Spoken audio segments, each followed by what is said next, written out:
Muy buenas tardes, amables televidentes, bienvenidos una vez más a esta cita semanal.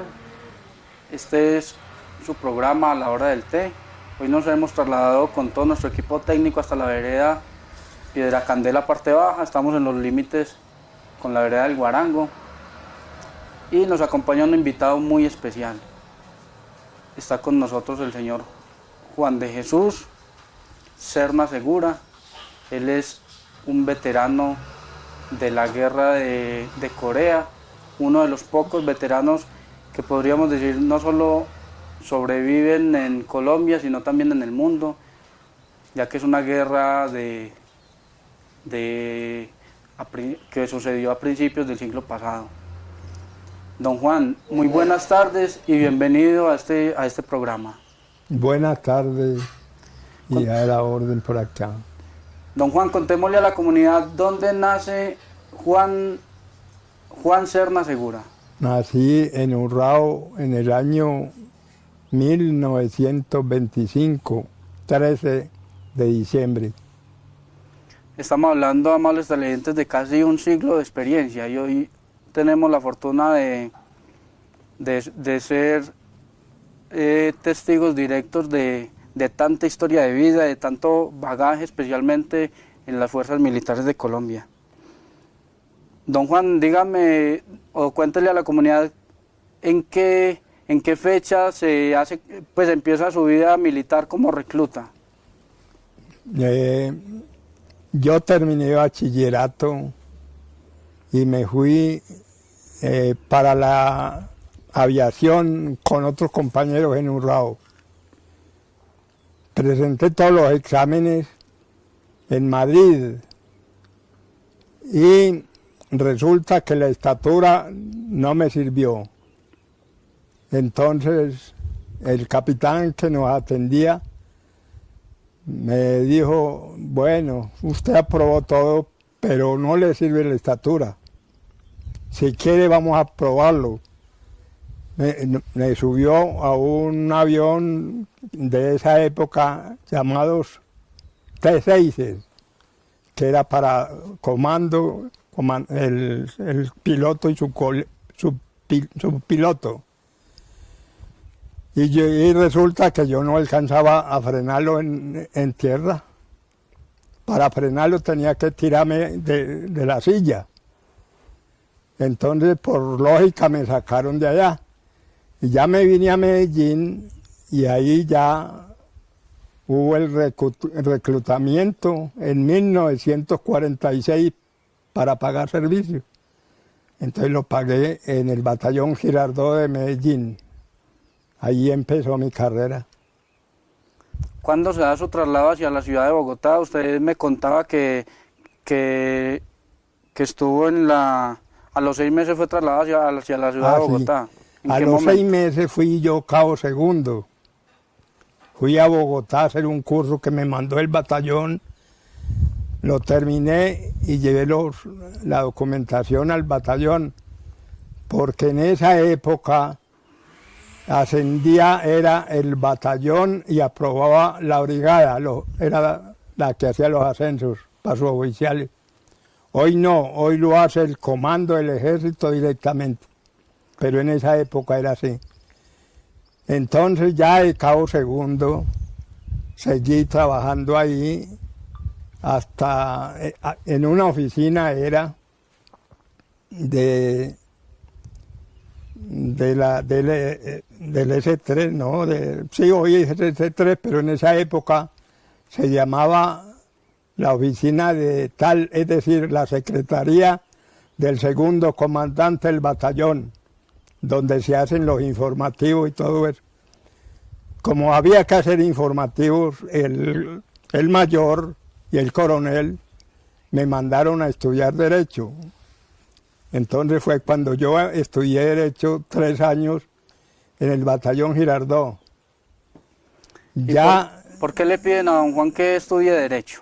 ¿Qué se buscaba con...? porque como ahí se hacían los informativos, un informativo es como un sumario, y ahí se iniciaban los informativos para los soldados y todos los militares. Si era ya un delito, entonces ya uno ese informativo lo pasaba a los jueces, juez militar, y él seguía el trámite. En vista de eso, uno necesitaba más especialización en eso, y entonces ya me pusieron a estudiar Derecho. Estaba estudiando el Derecho cuando mataron a Gaitán el 9 de abril de 1948. ¿Dónde se encontraba don Juan cuando En sucede Medellín. ese hecho tan fatídico para los colombianos? Yo estaba en Medellín y estudiaba en la Universidad de Antioquia. Cuéntenos, don Juan, para los televidentes, pues que no tenemos mucho registro de esa época, tanto los unos porque no la vivimos, otros porque no la conocemos. ¿Cómo era la realidad del país para ese año de 1948 cuando se da la muerte de Gaitán? No, antes de la muerte de Gaitán era el país en paz, no había problemas para ninguna parte. El ejército se mantenía en los cuarteles entrenando únicamente. Llegó el 9 de abril, matan a Gaitán, que era un caudillo, y entonces ya el país se revolucionó y siguió revolucionado hasta la fecha, desde allá del 48 hasta ahora.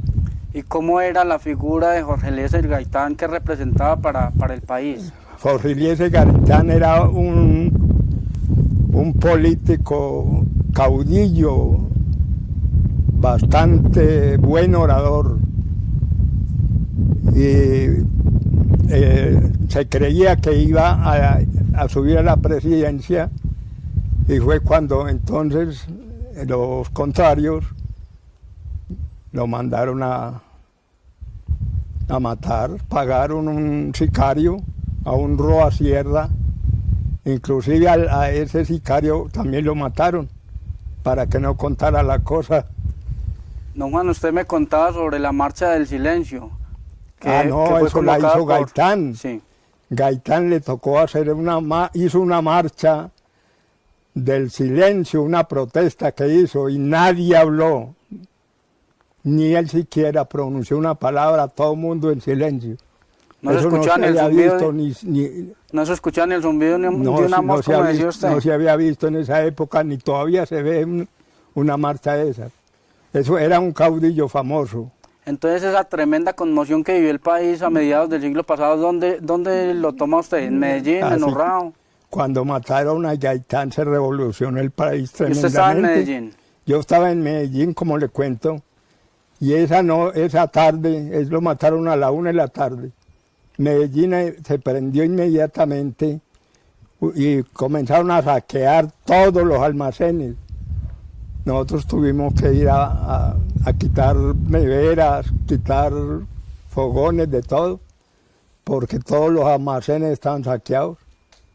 Es decir, una revolución muy tremenda en toda la República, no solamente en Medellín, en toda la República fue. Usted decía, don Juan, que la muerte de Gaitán conmocionó tanto al país que incluso esa violencia ha perdurado hasta nuestros días. ¿Por qué? ¿Por qué ese hecho? ¿Ah? ¿Por qué? Porque la violencia siguió. ¿Por la violencia bipartidista? Así, primero fueron liberales y conservadores, la violencia entre ellos. Cuando eso, precisamente, me trasladaron ya me sacaron de la oficina y el estudio, y ya me trasladaron al batallón Vargas en los Llanos Orientales, y ya empecé el orden público por allá. Nos tocaba muchos ataques, nos tocó bastante. Antes de su salida al país, usted usted tuvo una gran correría por Por toda todo el Colombia. país, Usted sí, lo porque- movían constantemente. Cuéntenos, Sí, cuéntenos un porque poquito. como el país está todo revolucionado, entonces me trasladaban de una parte a otra. Yo fui al Tolima, vine a Antioquia otra vez, porque yo había pedido traslado. Y me mandaron fue a unos combates en Urrao. Yo fui 3 veces a Urrao. La última vez fui con un capitán, ya no me acuerdo. Un capitán fue el comandante allá y nos tocó unos combates en la Encarnación. Y eso de tal manera siguió el país en revolución, ¿no? Revolución, todo. Don Juan, se da un hecho muy importante en su vida, que fue la llegada al Batallón Colombia. ¿Por qué se produce ese hecho? ¿Quién lo manda a usted para el Batallón Colombia y a qué? Como le digo, yo era trasladado de batallón en batallón, de batallón a batallón.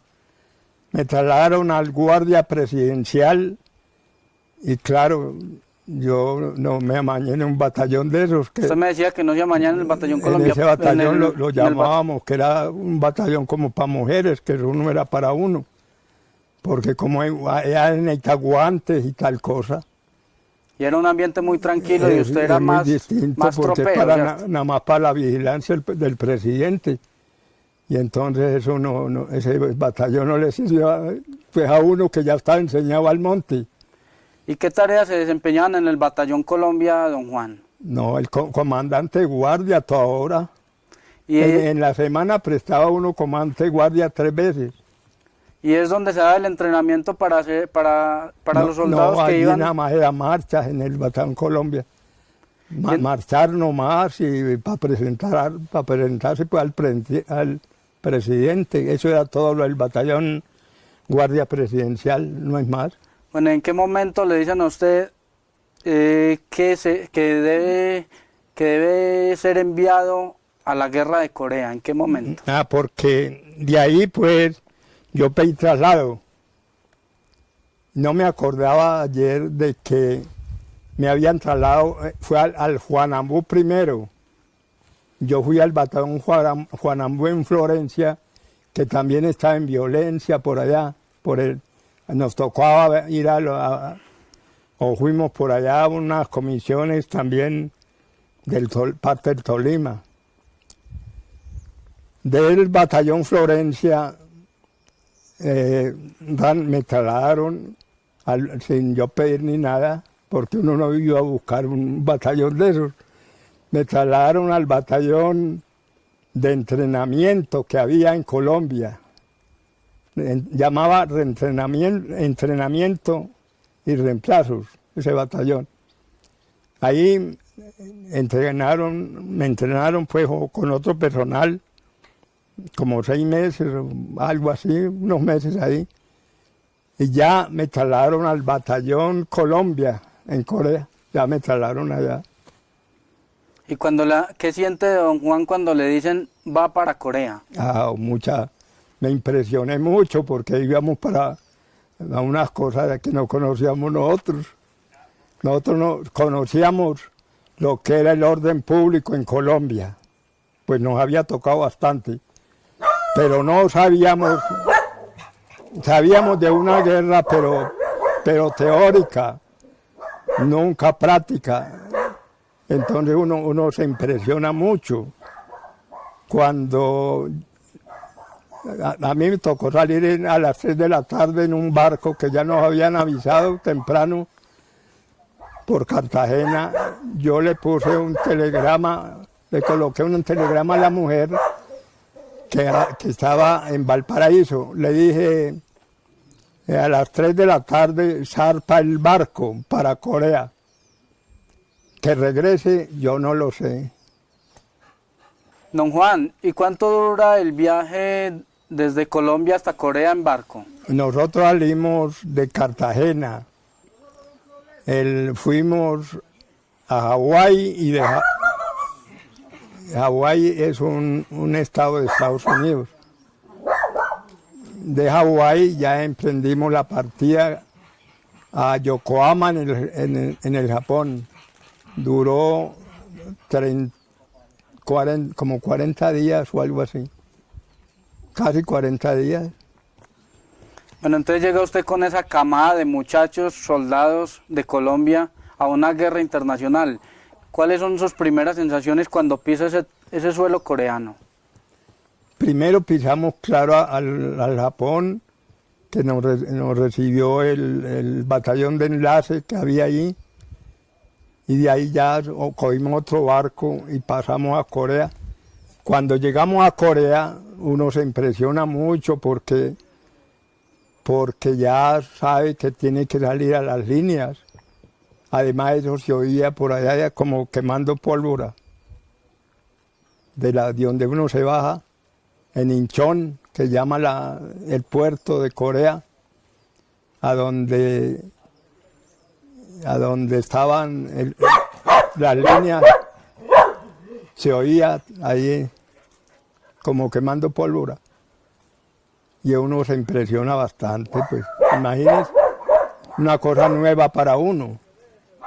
Tener toda esa guerra en teoría, pero no en la práctica, no en campo de batalla. En la práctica nunca. Teóricamente sabíamos, pero en práctica no. Bueno, Juan, y cuéntanos un poquito de detalles de cómo se desarrolla esa guerra. ¿Cómo era la rutina diaria? Resulta que la Corea era una sola. Corea del Norte y Corea del Sur, ellos se dividieron.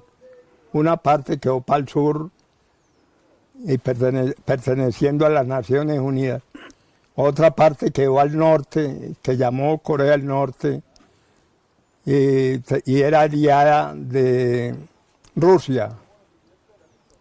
Entonces esa guerra era apoyada por Rusia, los del norte, con tropas de Rusia, y los del sur apoyados por las Naciones Unidas.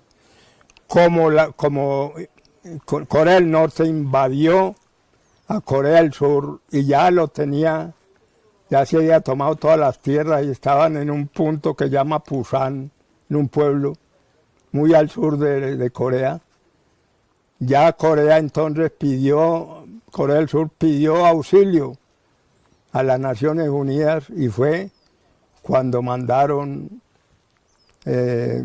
tropas ya de Estados Unidos, tropas de todas partes, y nos mandaron a nosotros también, a los mexicanos. De habla española estaban los mexicanos y nosotros, nomás.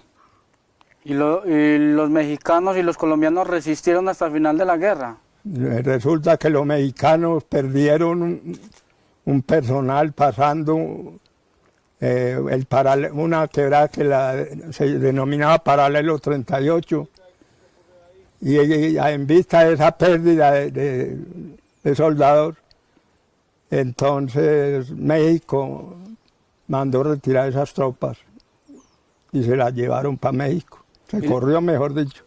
¿Y las de Colombia sí persistieron hasta el final? Colombia resistió ya. Por eso a nosotros nos felicitaban cada rato. Bueno, Juan, y usted me decía que en esa guerra habían varias líneas de combate. Sí. ¿Cómo era la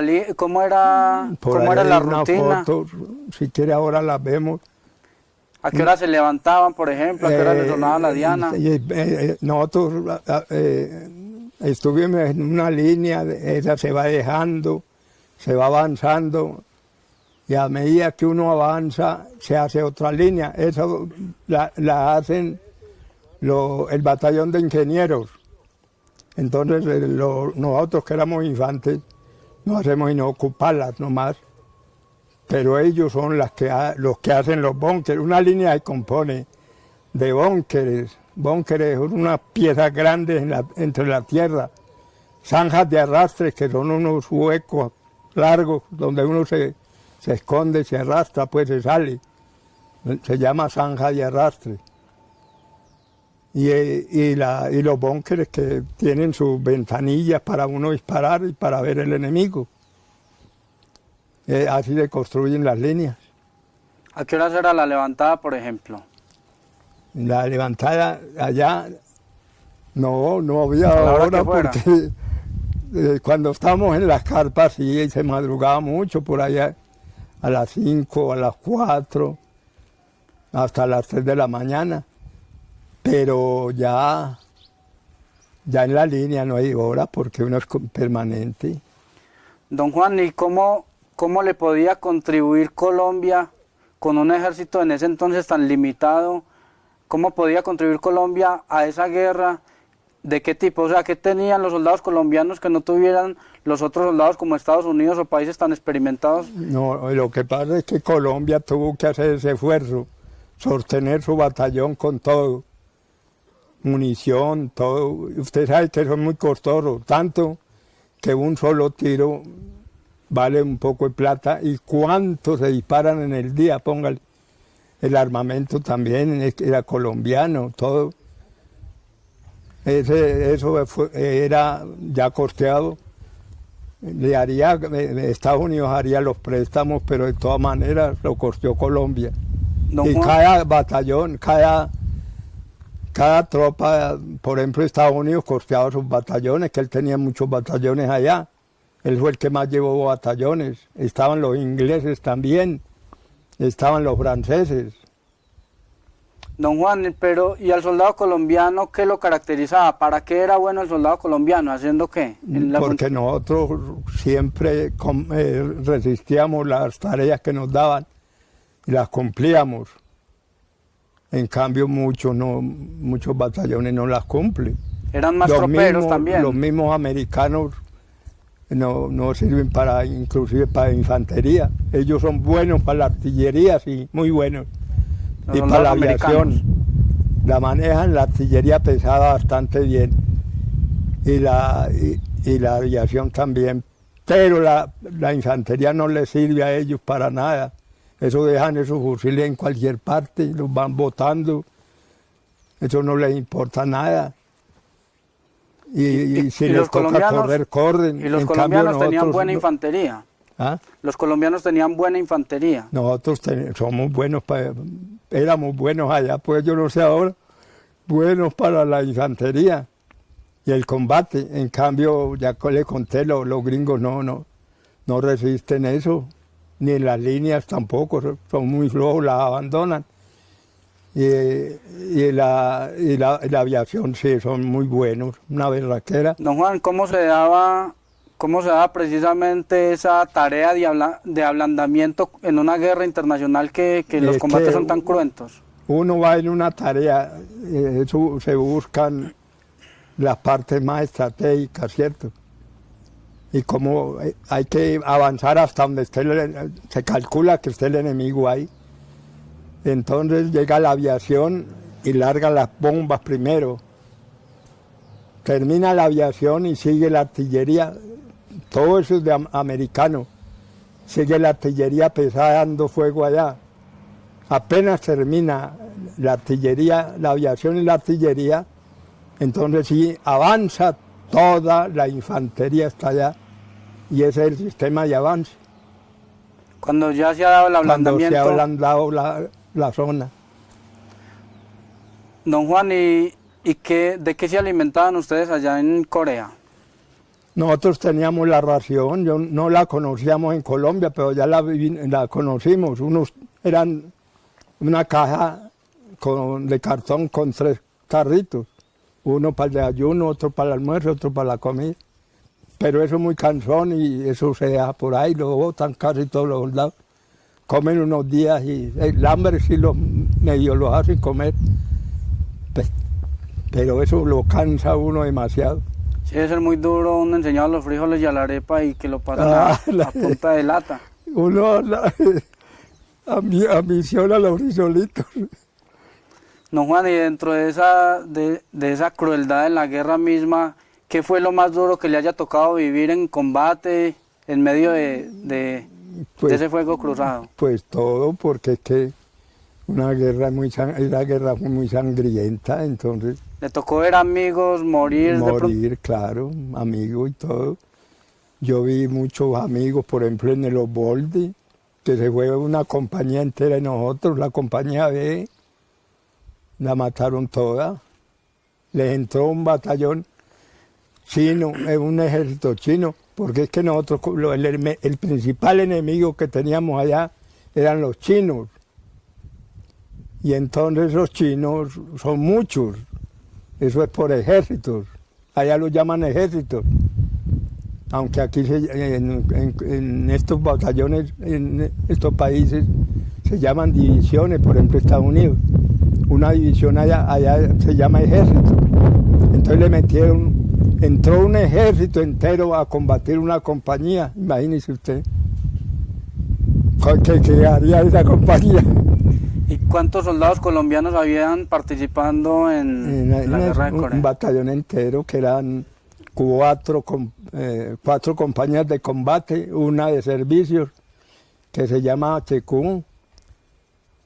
no más, cuatro, que eran la compañía Alma, la Alma estaba yo, la Alma, la Buque, el Dado y la Cota, cuatro. ¿Y esas compañías compuestas cada una por cuántos hombres? Alrededor. Cada compañía tenía 4 pelotones o secciones que son, y una sección son 4 escuadras de 11 soldados o de 10 soldados. Esa es la compañía. Es decir, una sección son 40 más o menos, o 44, y un batallón viene a ser 4 secciones. Y pues de combate, y la de HQ, que son también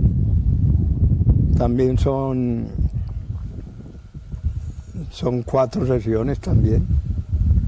Don Juan, pero ellas se reparten para servicio. En una guerra internacional tan compleja como esa, donde hay tantos países involucrados participando en esa guerra, ¿cómo hacían ustedes, por ejemplo, para comunicarse con otros países con las dificultades del idioma? Nosotros nos comunicamos por medio de intérpretes, y el sistema no es regados, sino a cada batallón le dan una franja para avanzar, y el batallón reparte por compañía su sector, y la compañía reparte las secciones, es decir, a cada sección le toca una franja de terreno para el avance. Se va pues avanzando por sectores, por personal, ¿no? ¿Y entonces su compañía cuántos traductores tenía, por ejemplo? La mía era pues completa, la compañía mía eran 4 secciones. ¿Y cuántos traductores tenían? ¿Cuánto qué? Traductores. No, los comandantes tenían. Es decir, yo comandaba 2 secciones. ¿Los intérpretes? Los intérpretes. Yo comandaba 2 secciones y tenía un intérprete. Dingwall era el mío. ¿Cómo se llamaba? De apellido Dingwall. Era de Estados Unidos. ¿Cómo es? De ese... ¿Era qué? De allá de Estados Unidos era. ¿Y llegó a crear un vínculo muy estrecho también con el intérprete? Sí, nosotros teníamos buena relación porque él era permanente en el batallón. Los intérpretes nos destinaban, pero permanente. Ellos comían allá y todo, permanente. En comisión, mejor dicho, que llaman allá. Don Juan, ¿y cuánto tiempo tuvo que afrontar esa guerra Colombia a través de ustedes? Nosotros nos fuimos en el 53, a fines del 52, es decir, en el 53 y 54. En un año estuvimos allá y con entrenamiento y tal, fue por ahí año y medio, casi año y medio más o menos. ¿Y cómo se da la noticia cuando le dicen a ustedes que es el final de la guerra y que es hora de regresar a Colombia? No, era como alcanzar el cielo ya. Cuando ya terminó la guerra, porque la guerra no la ganó nadie, hubo armisticio. Y en ese armisticio ya nos demoramos todavía un mes, más o menos, para de pronto volvían a retacar. Volvían a atacar, diré, y entonces ya estamos otra vez allá. Pero al mes ya quedó definitivo el armisticio, ya nos vinimos nosotros. Nos vinimos a Colombia. ¿Y dura cuánto el viaje, El viaje, de regreso? otros 30 días. Pero usted me dijo que habían llegado de Colombia directamente. No, nosotros llegamos a Cali. Llegaron a Cali. A Cali. Cali nos recibió bastante bien. De Cali nos fuimos en tren hasta Bogotá.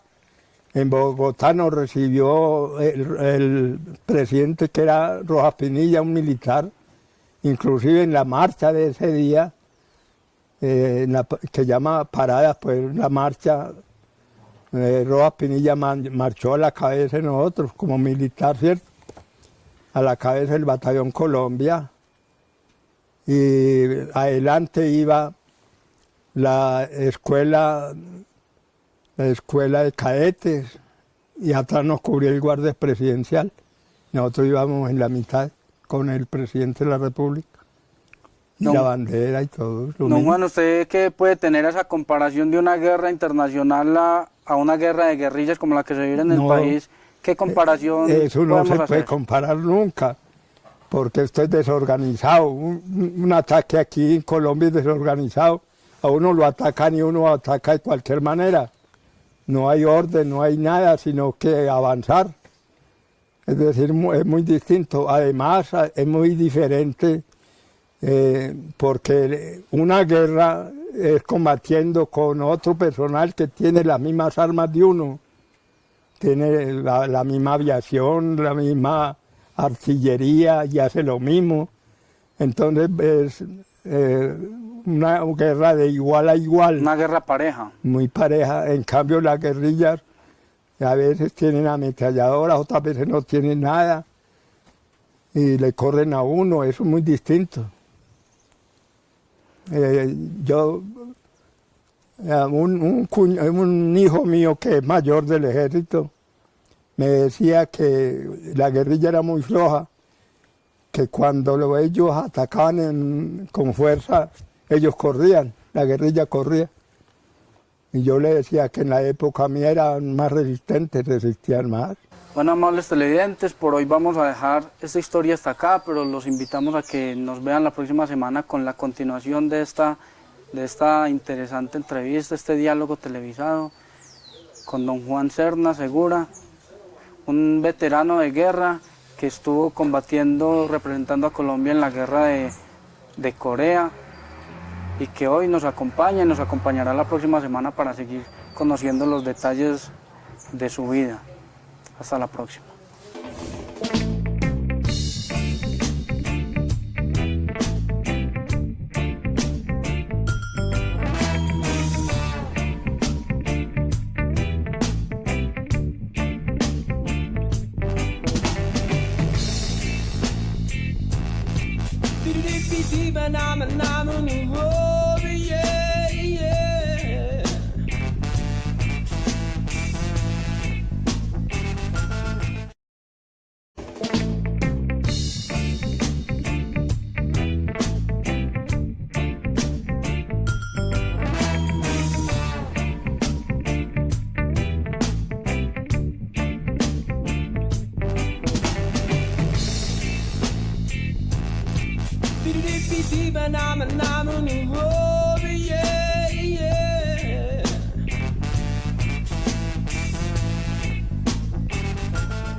Muy buenas tardes, amables televidentes.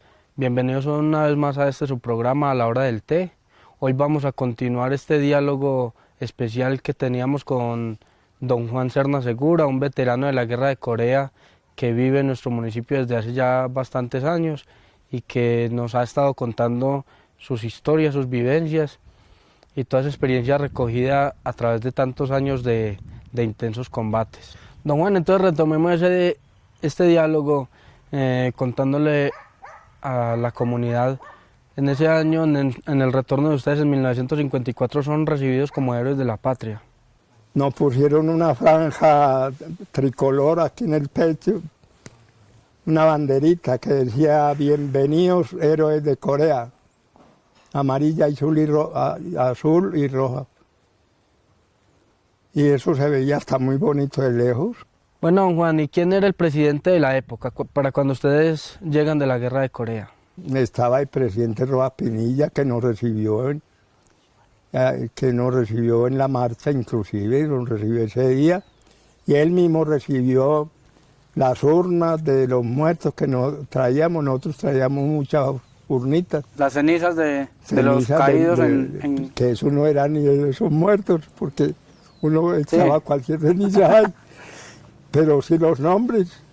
Y entonces el presidente le decía... ¿Era más algo simbólico esa entrega de las cenizas? Sí, el presidente cogía la urnita y le decía, vea, aquí tiene usted su héroe.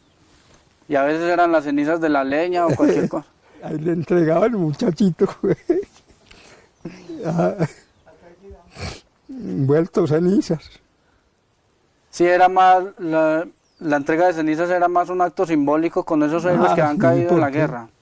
Imagine que uno que iba a saber ya ¿Quién era esos quién? que los habían enterrado casi juntos, uno recogía cenizas ahí, o los que fuimos a recoger, y esos estaban en Pusan.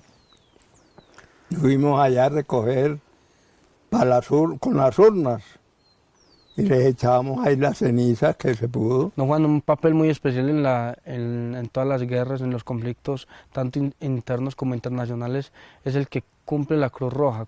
Cuéntanos un poquito del papel de la Cruz Roja. La Cruz Roja en un combate entra a sacar muertos, por ejemplo en un búnker. Entra, saca a los muertos y no le pueden hacer nada. La Cruz Roja entraba tranquilamente, yo no sé ahora, pero ella entraba tranquila.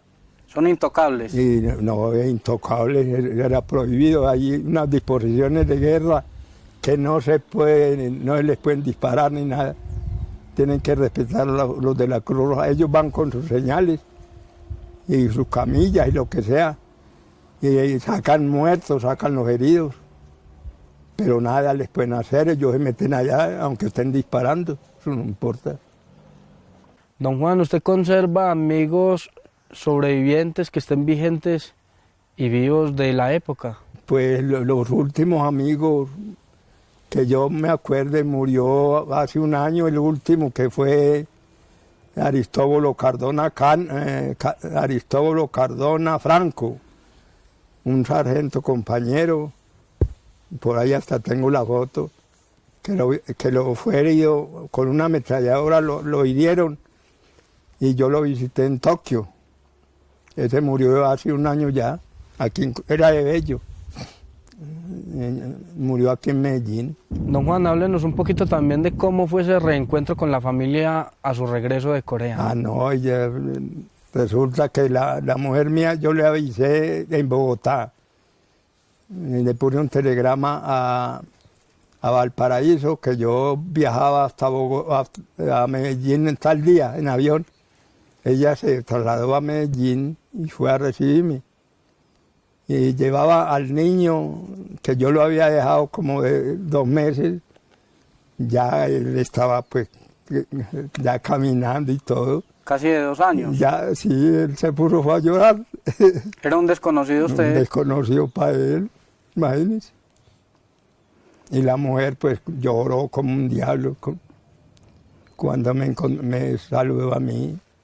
Don Juan, algo que debe ser muy complicado es, luego de una guerra tan aguda y tan cruenta, regresar y reinsertarse a la vida social, a su círculo familiar y a la sociedad en general. Cuéntenos un poquito de ese proceso. Es una cosa dura cuando uno ya se retira, porque es que uno volver a la vida civil después de estar en una vida de esas, ya no, es muy difícil volverse a adaptar a la civil. y ya uno pues trata mal a la mujer en realidad porque la está tratando militarmente como él. Todos los gritos. A los gritos, sí, claro, uno es muy gritón. Y entonces ya uno volver allá para cambiar ese temperamento, ya a uno le queda como muy difícil. Yo me acuerdo que una vez fui a Urrao a vacaciones y resulta que una señora donde fuimos, donde yo iba pues a posar, me dijo por la noche, vea, esta va a ser su pieza. Usted me acuesta en esta cama, pero allí en la otra viene un muchacho que es muy trasnochador y viene tarde en la noche. Yo me acosté y me dormí. Cuando sentí que abrieron una puerta me tiré al suelo. Y entonces él salió a la carrera por todo el corredor. Y suena hasta bien tomando más berraco. Imagínese usted. ¿Ah? Traer los traumas de la guerra, pero no, Uno queda muy... ¿Y no había acompañamiento psicológico en esa época? No, ninguno. Uno tiene que volver así. A hacer la transición espontánea. Y claro, con el esfuerzo de uno. Don Juan, usted también me contaba que llegó a ser alcalde militar en 3 municipios. Cuéntenos un poquito también de este tema. Ah, sí, pero eso fue antes de irme para Corea. Ah, fue antes de la guerra. Estaba yo cuando estaba en Los Llanos, fui alcalde en Támara. Inclusive yo le conté una acción que tuve por allá. Don Juan, una anécdota muy especial que usted me contaba era en la vereda Guaseque. Cuéntenos un poquito de qué se trató esta experiencia anecdótica que usted nos contaba con la guerrilla. Un muerto, que me llegó un muchacho a las 8 de la mañana a la alcaldía y dijo, vea, allá hay un muerto en la vereda de Guaseque. Yo le dije al reemplazante mío, un sargento, que me preparara unos 40 soldados, o 50, no me acuerdo. Me preparó el personal y yo salí con él sin almuerzo, sin carros ni nada. Pues sin... Porque era una diligencia porque menor, en esa pues. época aquí en Colombia no había nada de eso, sino comida caliente. ¿Usted pensaba volver rápido? Y para volver al almuerzo, a horas de almuerzo, a las 2. Resulta que en el último muerto, que fue por a las 9 o 9:30, o 10, algo así, la señora que había ahí me dijo, vea, apenas acabé pues, de levantar el último, me dijo... ¿Eran cuántos? ¿8 muertos me ha dicho usted?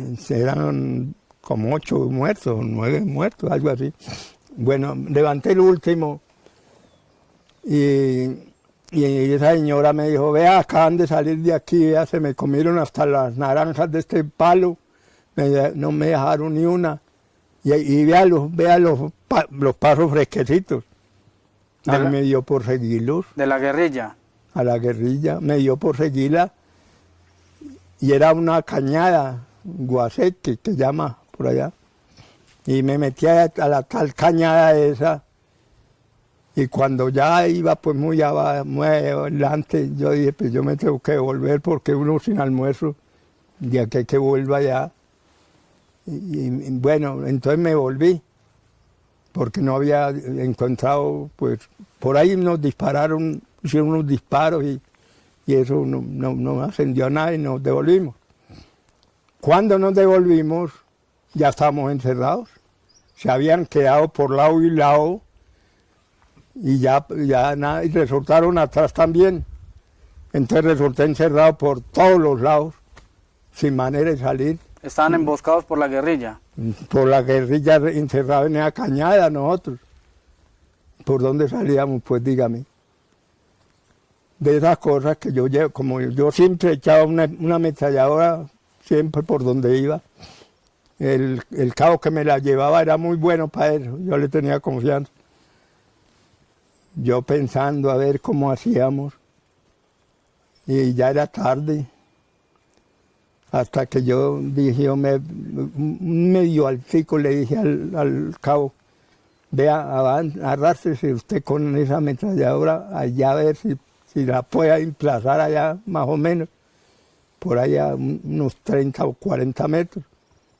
Y apenas la emplace, usted dispara, que yo sigo disparando mientras usted avanza. Yo sigo disparando. Cuando ellos disparen, yo les disparo para entretenerlos. Y usted apenas la emplace, usted la dispara, hace las primeras ráfagas. Y así fue. Él la emplazó y hizo la primera ráfaga y eso suena muy duro. Y ya se entretenieron, fue con él. Y yo ya avancé más. Y apenas avancé más, le llamé el cabo, le dije avance más con esa ametralladora. Le hice señas. Y así nos fuimos. Hasta que ya logramos salir ya por la tarde, como a las 4 de la tarde. Ya, pero habían protestado ya los soldados. Imagínense que los soldados habían todos reunidos, todos bravos ahí, que porque estaban aguantando hambre, que yo no sé qué diablos, que por qué no salían. Y yo le dije, ¿quieren pues que nos maten? Pues, si quieren salimos, pero salimos unos 4 o 5 y los demás. Es que la gracia no es esa, sino salir todos. Salir completos. Ah, claro. Entonces le dije a unos cabos que, a ver, comanden ustedes, el que quiera comande, o cualquier soldado bien pueda comande, que yo obedezco las órdenes que den. Nadie quiso, y entonces me tocó seguir, ahí sí no protestaron nada. Y ya, afortunadamente salimos. Ese talante tropero le creó a usted una gran fama dentro de las filas militares, dentro de la vida militar, don Juan. Ah, no, yo tenía mucha fama. Hasta un teniente me dijo, vea, usted sufre porque crió fama. Y por pendejo, ¿para qué se ponía a criar fama? Lo movían para todas partes. Me movían como el pan de queso maluco. Llegaba ahí una comisión y me mandaban para otra. Don Juan, ¿y cómo se da su retiro del ejército? Yo me retiré ya pues por voluntad propia porque ya estaba cansado de andar tanto. Y tenía el tiempo cumplido para... Sí, no, yo tenía ya el tiempo cumplido y me retiré con sueldo de retiro. Yo tengo sueldo de retiro también. Luego, don Juan, de su retiro, usted también nos contaba que fue nombrado como director de la cárcel de Urrao. Sí, yo llegué a Urrao y me nombraron primero tesorero. Cumplí el periodo. Después yo tenía una finca en la Encarnación y fui inspector allá. Estando de inspector ya me nombraron director de la cárcel porque la cárcel estaba muy en peloteras, bastante peloteras. Y eso no le hacían caso a nadie. La guardia también, unos unidos con los presos, eso era un mare magnum allá. Y eso nombraron un director y lo tenían que sacar. Y como los directores son de carrera, son abogados y de carrera, entonces ahí perdían la carrera también. Bueno, don Juan, ¿y qué medidas especiales toma para apaciguar la cárcel de Urrao, que prácticamente era tierra de nadie? Eso era muy difícil, mandar a la cárcel. Entonces, 3 senadores, Emiliano Guzmán Larrea, Juan del Corral Villa y Jorge White, que eran senadores y de Urrao, le pidieron al ministro que por qué no le nombraba un urgente, pues un director para allá. Y él les dijo, pero yo ¿a quién les nombro? Si yo nombro un director y ahí me lo tengo que sacar.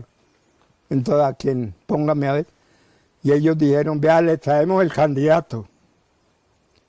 Llevaron el nombre mío y él dijo, bueno, tráigame pues la hoja de vida para yo estudiarla.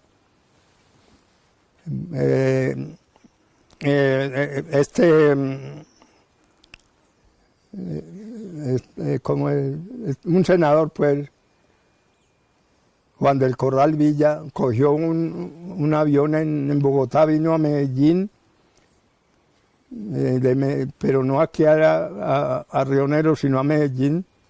Allá cogió la avioneta y se fue a Urrao ese mismo día. Y me llevó la hoja de vida. y me dijo, vea, llénela rápido. Yo no, inclusive, yo había llegado ya por la tarde porque estaba en la finca. Había llegado por la tarde allá y él ahí mismo me salió y me dijo, vea, vine nada más a esto, llene esa hoja de vida para que usted sea el director, que lo necesitamos. Yo me puse, la llené y se la di, él se volvió al otro día para Bogotá, se la mostró al ministro y el ministro la leyó y llegó al estudio. Como tiene que ser abogado, o todavía porque es la ley, y yo no había hecho sino 3 años, entonces le dijo el ministro, todo está muy bien, pero llegamos al nudo, no lo puedo nombrar porque tiene que ser no es abogado. abogado titulado. Ellos dijeron, y esa forma, pues no hay forma de obviar eso. El ministro es que pensó un ratico y les dijo, bueno, voy a hacer una cosa, pues. Lo voy a nombrar provisionalmente mientras lo llamo a Bogotá a hacer un curso de rehabilitación para que rehabilite la materia que le falta. Y así fue. Fui a la escuela penitenciaria con otros 20, convocó a otros 20 que eran directores también. Otros 20 y hicimos un curso de 1 año, nos metieron en eso. Al año nos dieron el diploma, usted tal vez lo vio ayer. Nos dieron un diploma y ya me nombraron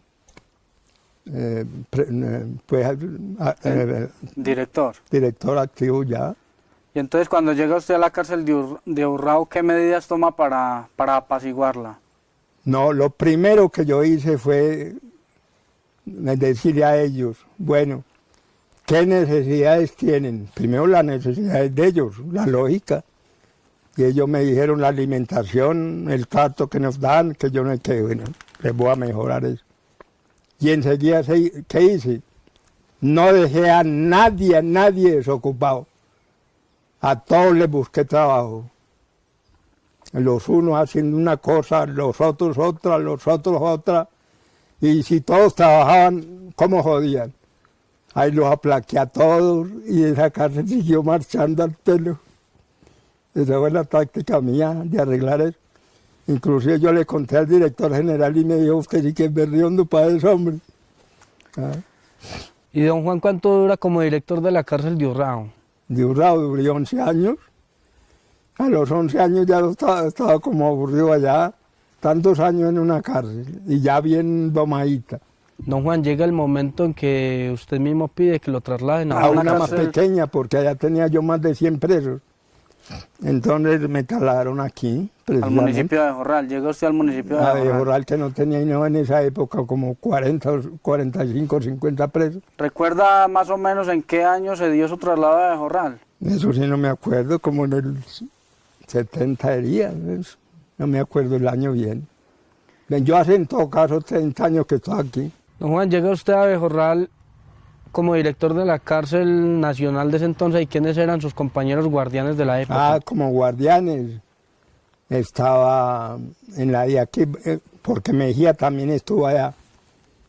Manuel Mejía. Habla usted de Manuel Mejía había estado en Urrao y yo lo había conocido allá. Y aquí me lo encontré de nuevo, aquí estábamos otra vez. Manuel Mejía, él trabajó conmigo. Y guardianes municipales trabajó Millo, Correa pues, trabajó Mauro, trabajó Alfonso Campo. No me acuerdo, eran varios. Y Aleida Cano también trabajaba en esa época, Aleida Cano. Ah, sí, ella era la guardiana. Otro de los municipales era el señor Aníbal Baena. Guardiana era ella, y Baena también, municipal. Y Mael era el cabo Calderón. Él era el cabo que comandaba la guardia. Porque es que en la cárcel un cabo es el comandante de la guardia y el que responde por la vigilancia. Y aquí era Calderón, Ismael Calderón. Él respondía por la vigilancia de la cárcel. porque el director no le corresponde sino lo administrativo, no le corresponde la vigilancia. ¿Y cómo marchaba la cárcel municipal en ese entonces? Ah, no, muy bien, la nacional era. Era nacional. Ya quedó, sí, ya Sí, quedó municipal. luego. ¿Y cómo era el ambiente entonces de esa cárcel en esa época? Ah, no, muy buena.